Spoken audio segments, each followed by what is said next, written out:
जय महाराष्ट्र मित्रांनो.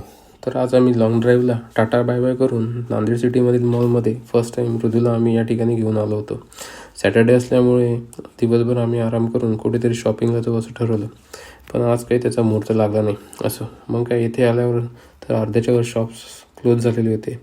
मग काय ॲज युजल आम्ही आमची भटकंती येथे सुरू केली. या ठिकाणी तुम्हाला डीमार्टसोबतच mini clothing stores, hotel, clinics, medical store, daily नीड्सचे ऑल द आयटम्स तुम्हाला इथे अवेलेबल आहेत. एवढे सगळे शॉप्स बघून कोणालाही शॉपिंग करायची इच्छा होईल. आमच्या पिल्लाला तर आधीच झोप आली होती.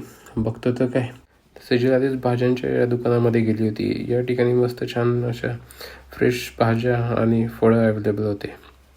इथे आम्ही काही फ्रूट्स खरेदी करून पुढे मग मस्त फिरता फिरता आमच्या पिल्लूला छान अशी टॉय ट्रेन दिसली. मग काय